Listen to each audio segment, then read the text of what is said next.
Weekend.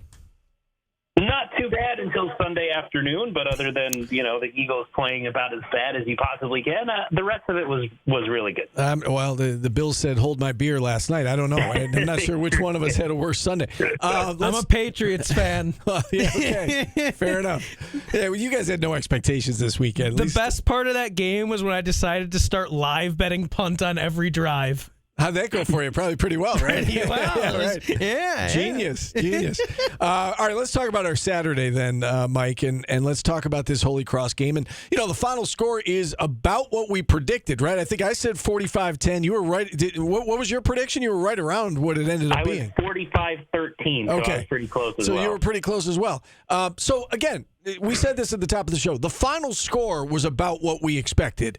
The way they got to that final score maybe was not. What stood out to you, either good or bad, positive or negative, from that game on Saturday? Well, positive was they started fast. That was a real good thing, and something that we talked about on the pregame show was that had been a bit of an issue in previous games. So the fact that they started fast on both sides of the ball, scoring 3 touchdowns on their first 3 possessions and forcing a 3-and-out defensively on their first 3 possessions, you can't get much better than that. But then it seems like they relaxed a little bit, or I'm not exactly sure what happened, but Holy Cross got a little bit of momentum, had the one trick play and then the one play where there was a massive blown coverage.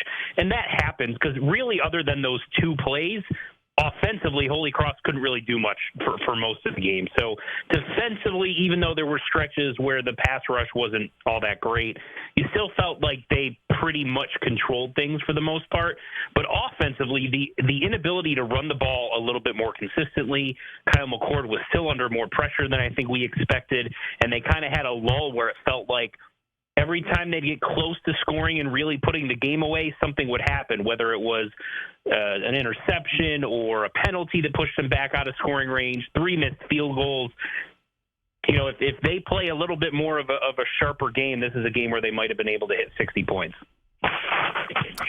So what do you do about the running game? Is it I think we all agree it's probably offensive line related, right? And we heard Fran Brown afterwards say that, they put some guys in there that weren't starters just to see how they would do with, important, snaps during a game, opposed to, just garbage time. They put them in there when the game actually mattered. What do you do with this offensive line? And I guess how concerned are you on a scale of 1 to 10? Well, still pretty concerned. I don't want to overreact and say I'm somewhere, around a 9 or a 10. That might be overstating it a little bit, but maybe a 6 or so. And it's not just the inability to open up running lanes for the running backs. It's also the fact that Kyle McCord had more pressure on him than really we saw against Georgia Tech or even Ohio, and you didn't expect that against an FCS-level team. Now, I get that last few years Holy Cross has been a pretty good team at the FCS level. I get the fact that Syracuse was rotating linemen in and out, like you said, to try to get some guys some snaps. And I also get that offensively they're still missing some weapons, right? Yazid Haynes isn't there. Justice Ross Simmons is still trying to work his way back. So they're still not completely whole. But it's still concerning the fact that they did allow some pressure. And, I watched a little bit of UNLV, Syracuse's next opponent against Fresno State. They were really good at getting pressure on Fresno State's quarterback. I think Syracuse is going to have its handful on Friday in terms of what UNLV can do from a defensive standpoint. Jordan brought up Oronde Gadsden in that first segment. I want to ask you about that. His last 2 games combined, 3 catches for 16 yards after having a combined 13 catches for about 200 yards in the first 2 games. What's going on with Oronde? Just a case of, didn't need him really against Holy Cross, and, Stanford did their best to take him out of the game?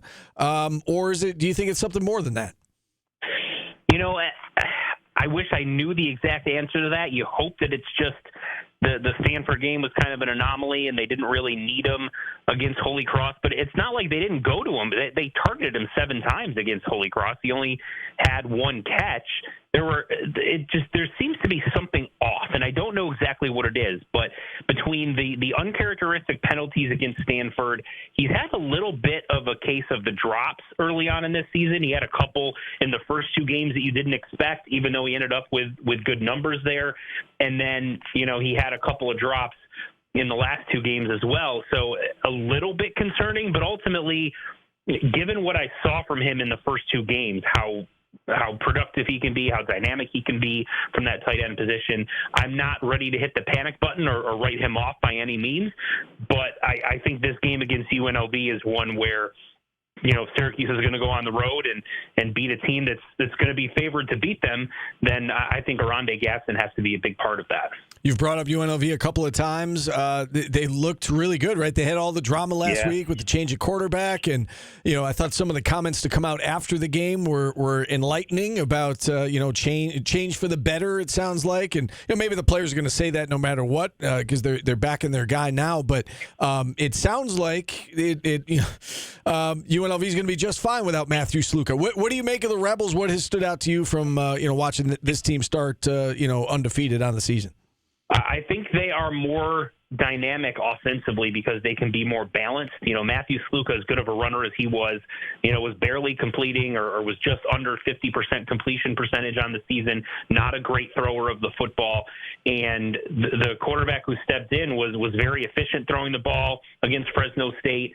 So I think that makes them a little bit more dangerous if you're looking at it from Syracuse's perspective, because I don't think their offense is as one-dimensional as what it had been in previous weeks. Even though they had the big win over Kansas, they had the win at Houston. Those are both very impressive wins.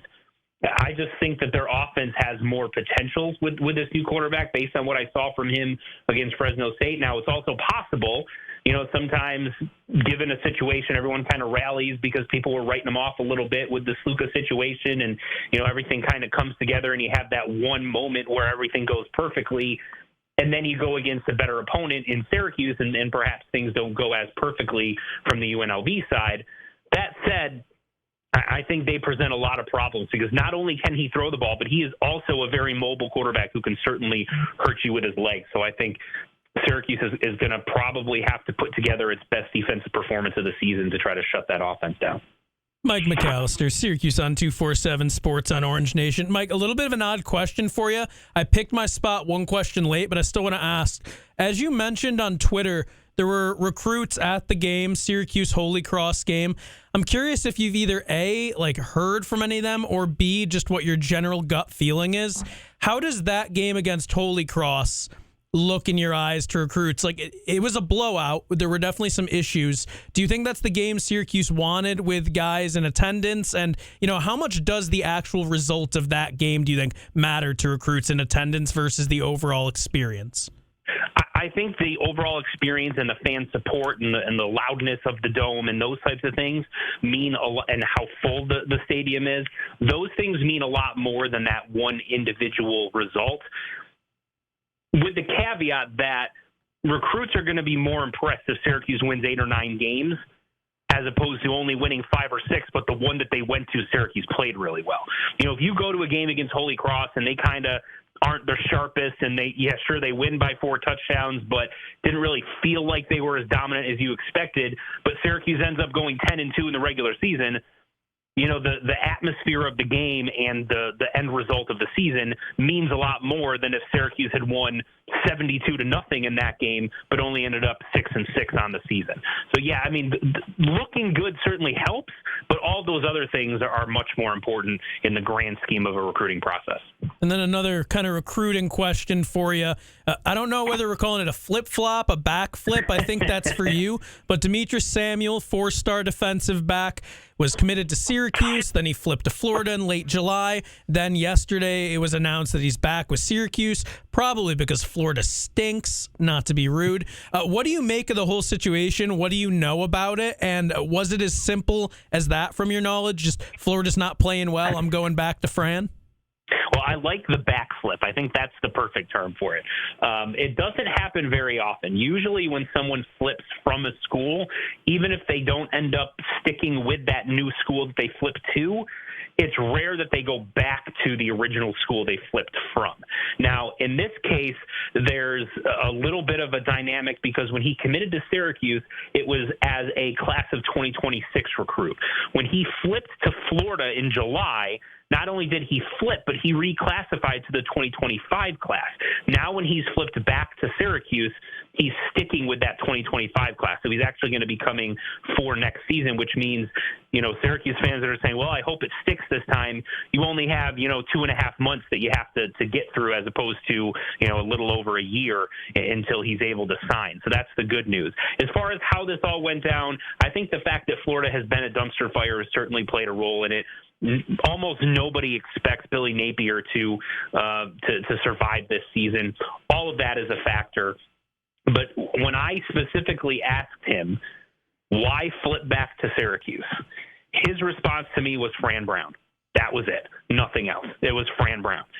When he flipped to Florida, his relationship with Fran Brown, the conversations, the contact didn't stop.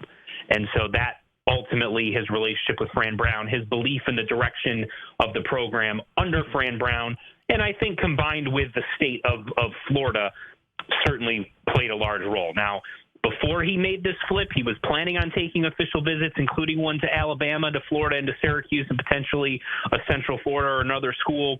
We don't know if that's still going to be the case, but it's certainly something to monitor over the next few months. All right, Mike, before we let you go, can we get a prediction on Friday night against UNLV? Well, before I saw UNLV play against Fresno State, I was going to predict Syracuse to go in and win a close game, something like 31-28, 31-27, something like that. After watching that and then watching Syracuse against Holy Cross, I'm a little bit more concerned, so I'm going to pick UNLV to win by a similar score, something like 31-27, 31-24, something like that, and hope that, maybe my reverse. All right, thanks, guys.